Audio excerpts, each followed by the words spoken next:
With images of tornado destruction everywhere, it's very important to talk to your children about what they're seeing. Bill Corbett's an award-winning author and the creator and host of the television show Creating Cooperative Kids, and he's joined us to offer some help. Hey, thanks a lot for joining us today. Sure, thanks. So, what can we do in a situation like this to help our children? We have to remember that they get frightened really easy because they don't understand the whole concept of what's going on.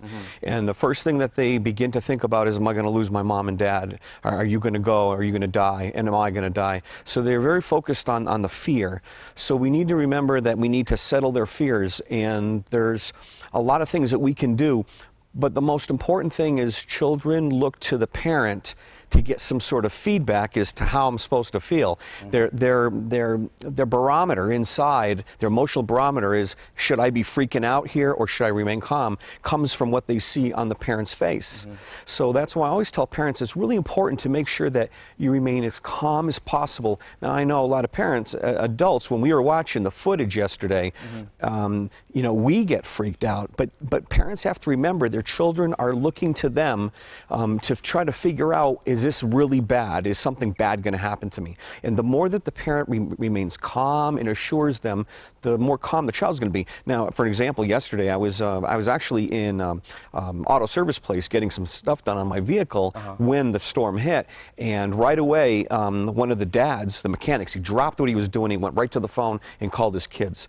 And you know what? I think it's the best thing that he did because he calmed. You know, Daddy's not home, and the child's worried, so he calmed his child's fears. And now we're looking at live photos from the incident, and what you want to do is, they say nonverbal communication is the majority of communication. So in addition to what you're saying being comforting and soothing, it's important to look the part also. Yeah, absolutely. You definitely want to act calm and be assuring, you know, reassure your child that, you know what, things are going to be fine. It's a little scary right now. That's why I always tell parents now to try to minimize the amount of exposure their children has to the media in this type of situation. It's really difficult because we need to stay up on the news and what's going on, and we appreciate the media like what, you know, Channel 22 does. So we need to keep in touch, but it's a balance.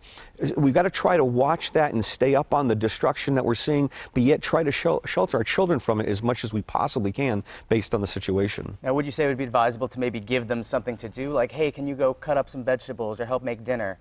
Instead of, because you need to be watching the TV, but they should be off not watching the TV. Yeah, absolutely. If you can do that, you can redirect their attention so they're not looking at the destruction on TV so that you can stay up on it. Use a radio, use earphones, a small radio, so you can stay up on the emergency broadcast, but keep them, you know, you want to make sure that they understand that things are fine, and you're absolutely right about getting them to go do something.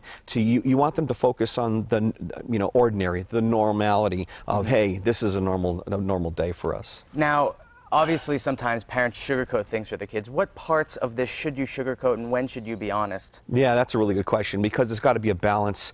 We must be honest with them to know, for example, we couldn't get away from the fact that the tornado was here yesterday and was going on. But you want to let them know the truth, but you want to make sure, going back to that remaining calm, that, you know what, I feel confident things are going to be okay. We have firemen who are going to help us. We have rescue crews. So let them know that there's a disaster, something's going on. But you know what? We've got people in place ready to help us. The news, the media is ready to help us understand where the problems are so we can know where to be and where to hide. The parent really has to demonstrate that the tornado's going on, but you know what? I'm in charge, and we know what's going on, and things are going to be safe.